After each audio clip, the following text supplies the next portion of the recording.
May മാസം ആയാൽ പിന്നെ ഫ്രൂട്ട്സിൻ്റെ ഒരു 5 കളി വീട്ടിൽ ഒരുവിധം ഫ്രൂട്ട്സുകളൊക്കെ നമ്മുടെ വീട്ടിലുണ്ടാവും. അപ്പോൾ പിന്നെ രാത്രിയിലത്തെ ചോറ് അങ്ങോട്ട് ഒഴിവാക്കണം. കാരണം ഫ്രൂട്ട്സ് പിന്നെ തീരുന്നില്ല.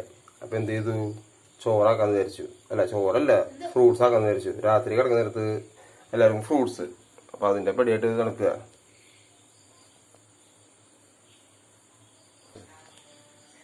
അപ്പോൾ രാത്രി ഇനി ഫ്രൂട്ട്സ് കഴിക്കാൻ വിചാരിച്ചു. കാരണം ഇതിലിപ്പോൾ ഇത് പ്രിയൂരുമാങ്ങയുണ്ട്, വീട്ടിലുണ്ടായ പപ്പക്കായ ഉണ്ട്, എന്താ പറയുക, പിന്നെ മാംഗോസ്റ്റിൻ ഉണ്ട്, പൈനാപ്പിളും ഉണ്ട്. പൈനാപ്പിൾ പിന്നെ നമ്മൾ പുറത്തുനിന്ന് മേടിച്ചതാണ് കേട്ടോ, ഇവിടെ ഉണ്ടായതല്ല, ഉണ്ടാവാറുണ്ട്.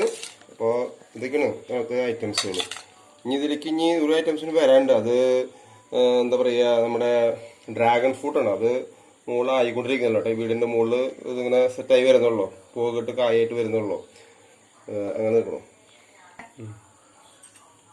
അപ്പോൾ വിഷമടിക്കാത്ത ഫ്രൂട്ട്സുകൾ നമ്മുടെ വീട്ടിൽ ഒരുവിധം ഉണ്ട്. പിന്നെ ഇനി ആവക്കാട ആയിട്ടില്ല. ഇപ്പോൾ പ്രിയൂർ മാങ്ങയുണ്ട്, അതുപോലെ പപ്പക്കായ, നമ്മുടെ റെഡ് ലേഡി പപ്പക്കായ, പിന്നെ മാംഗോസ്റ്റിൻ, പേരക്കായ, അങ്ങനെ ഒരുവിധം ആപ്പിൾ മുതിരുന്നില്ല, എന്നാലും മറ്റുള്ള ഒരുവിധം ഫ്രൂട്ട്സുകളൊക്കെ ഉണ്ട്. അപ്പോൾ രാത്രിയിലത്തെ ഭക്ഷണം ഇപ്പോൾ ഫ്രൂട്ട്സാണ് മെയിനായിട്ട്.